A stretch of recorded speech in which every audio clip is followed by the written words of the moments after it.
did they, or did you feel at least that Freestyle Fellowship Project Blue, like you got quote unquote kicked out, or they turned your back on you because of this, or are you saying something else to make sure I'm understanding? I'm going to say it was one of the reasons why there had been separation with me in the group. Gotcha. You know what I mean? And really, it was a misunderstanding. Gotcha. You know what I mean? And most of the issues that I ever had with the group has been misunderstandings. Nobody has ever came to me, talked to me about anything. You know what I'm saying? Which is a problem. And I think a lot of people go through that. You know what I'm saying? Where they're, ousted for one reason or another, and really there just wasn't proper communication between the people involved. You know what I mean? To this day, and everyone knows it, and no one really cares to do it. I mean, we could take this shit over tomorrow if we all fucking banded together. You know what I'm saying? For all the guys from back then that still have their skills, banded together, yeah, we'd fuck shit up. You know what I'm saying? But nobody wants to break down the ego enough to do it. I'm one of the guys that would. I'll follow. You guys put it together again, and I'll follow. Other than that, I just, I'm doing my own thing. You know what I mean? I have to give shout outs to Jupiter, man, because, I hadn't had distribution in a long time, and a lot of the homies have or had distribution through Alpha Pup for years, and it wasn't something that was I wasn't given that opportunity. I want to say, man, Jupiter, good looking out. You know what I mean? His words, quote, yeah, I feel like you should have a distribution situation with Alpha Pup like everybody else. Why not? Up until that moment, man, I had not had very much energy from any of the homies. You know what I'm saying? And a lot of years upon years, that's the most positive thing that I've been blessed with from the group of homies. You know what I mean? From the Good Life / Project Globe. And it has been such a blessing to me. Because I hadn't been able to present my art in a lot of years. And that's like not working. You know what I'm saying? And I've heard people say, you want to destroy a man, take his right to work away from him and you'll destroy him. That's where I felt like I was. Still knowing that I was one of the better artists and not be able to have a situation to get your art off and to make money to work, you know what I'm saying, and pay bills at your house and shit. It's not cool. Not at all. So shouts out to him for hooking me up with Alpha Pup.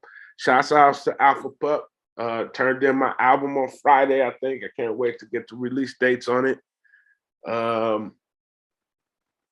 Shouts out for them slanging my old materials. You know what I mean? Because if you're not heard, then it didn't matter. You know what I'm saying? Well, with Hip-Hopera too, one of the things I thought was interesting, given the Good Life, the Project Blue, the Freestyle Fellowship, all that stuff, I was always impressed on Sunbeams that you had, that you work with Stan the Guitar Man. Right. Given that he was much more aligned with Ruthless and a lot of a different family tree of sorts per se. So do you remember how and why you decided or got to work with him? Yeah, man. I can't remember his name right now. I don't know why. So I recorded, okay, I will give you a name. Big Al had a neighbor who had a studio, and I did um, my first EP at his house. Forget the guy's name, right? But that guy knew Stan and hooked me up with them. That's how I remember it. And I didn't really even know who Stan was. He just said my friend that owned the studio was just like, hey, I have a guitar guy, just hit me up when you need one, and I needed one. I didn't know who he was until after. I've only heard people talk about it after. You tell me who Stan is. Well, we had the My wife goes, the guitar man. we've had the fortune of interviewing Stan the Guitar Man on Unique Access. There's the link right there. Okay. But he's a phenomenal musician and producer who did a lot of stuff with Ruthless and then afterwards with Ice Cube and many, many, many others. So he's a phenomenal musician and producer and part of Torture Chamber, etc. So he's got a lot of stuff. So But I'm aware of him after. At the point, I did not really know. okay. Really know.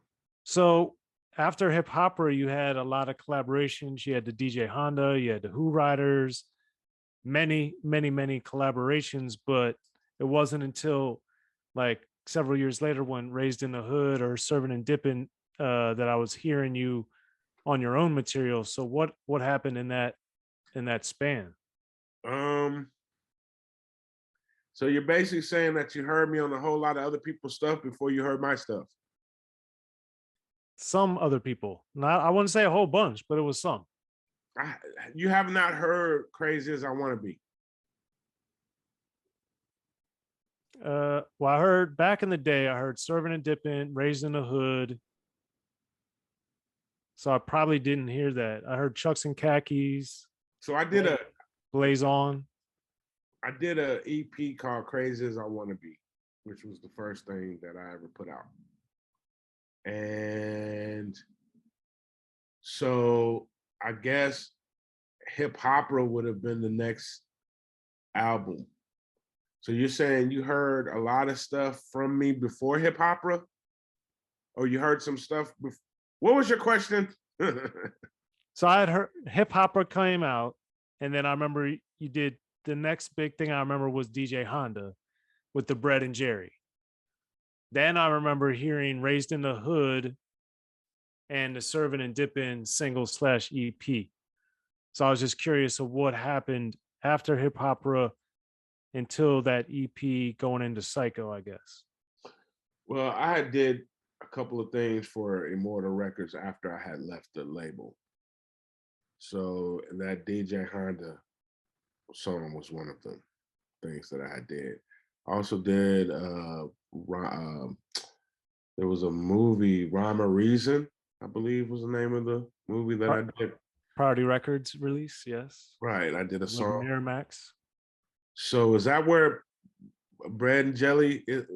It's actually Bread and Jelly. So on YouTube, it's Bread and Jerry. I think that's DJ Honda's thread, that YouTube. On his albums too, though. So I don't know if they misprinted it or what, because I always thought that was odd. Because you don't say that, but that's what it's called. So I always thought that was odd. Right. And that's why I'm telling you.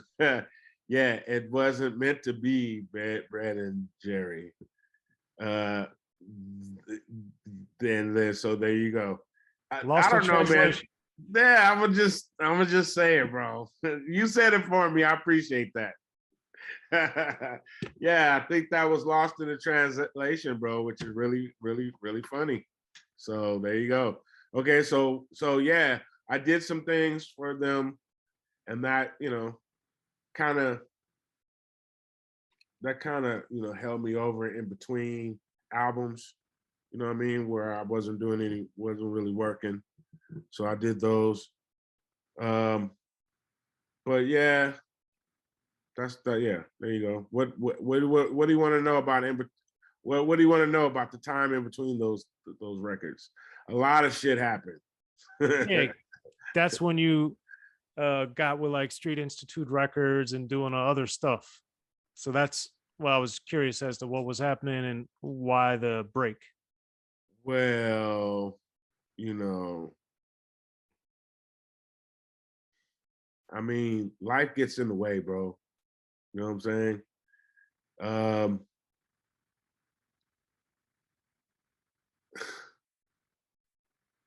yeah. Um,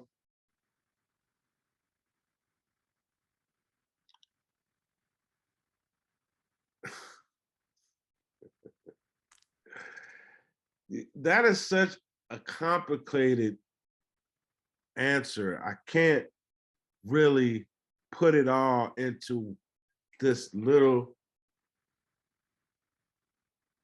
conversation about what happened to me between those records. It was just probably the worst time of my life in those moments. Um, yeah, I mean, I guess I was depressed. I guess I went into a depression, bro. What happened was, I had a little bit of controversy with Ice Cube, right? And I felt like he took my style. And so I think I was verbal about it. And I think that had a problem. The direct result was me not getting a lot of work. I think I got depressed about that. And did you diss him on Pistol Grip Pump? I always was curious. I just said, fuck a gorilla, which is, they had just came out Gorillas in the Mist. You know,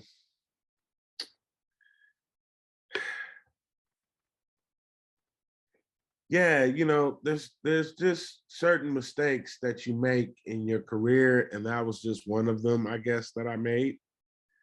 Was, if you go after somebody like Ice Cube, you gotta take him out. You know what I'm saying? Can't be fucking around with it. And I didn't take him out, you know. Could my skills have taken him out? Yes. You know what I mean? Did I do it? No.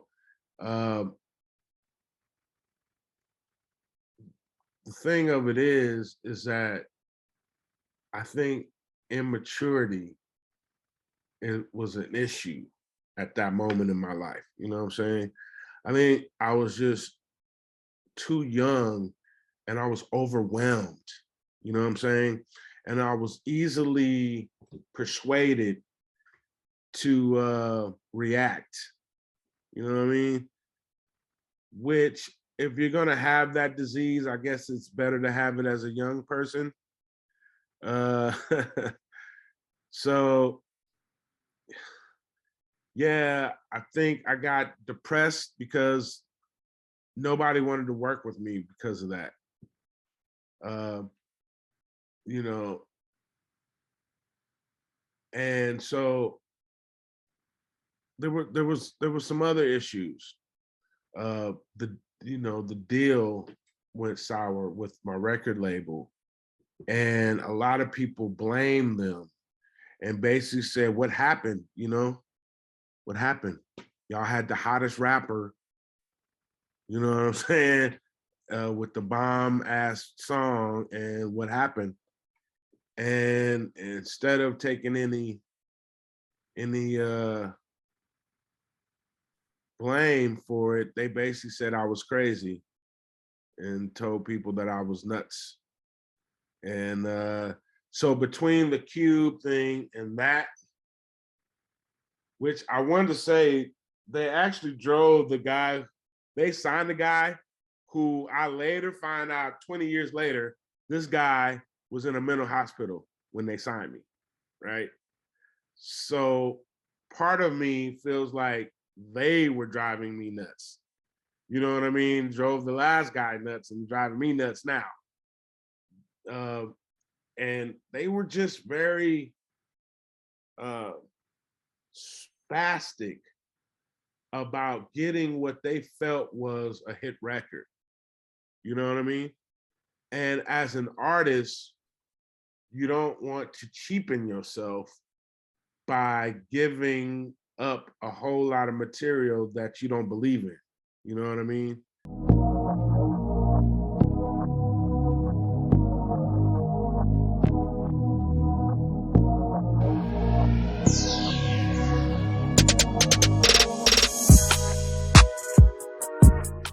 Be sure to check out the History of Gangster Rap by Soren Baker. He's official. History of Gangster Rap features exclusive interviews with Ice-T, Snoop Dogg, MC Ren, the D.O.C, and dozens of others. The History of Gangster Rap, a definitive look at how Los Angeles changed rap forever. In Los Angeles, the streets definitely set the tone of the hip-hop music. At 19, I got a $50,000 car. My whole angle always was, I'll be street, but I will always tell you the horrors that go along with this life. It would be penalties and casualties for just wearing the wrong color in somebody's neighborhood. And once gangster rap made it from the streets to the TV, the genre exploded. With Fab 5 on your MTV Raps with NWA. Yo MTV, it just catapulted us from being local heroes to national gangbang rappers. The History of Gangster Rap discusses it all from 1980 up till today. It's always gonna be shit happening in the streets.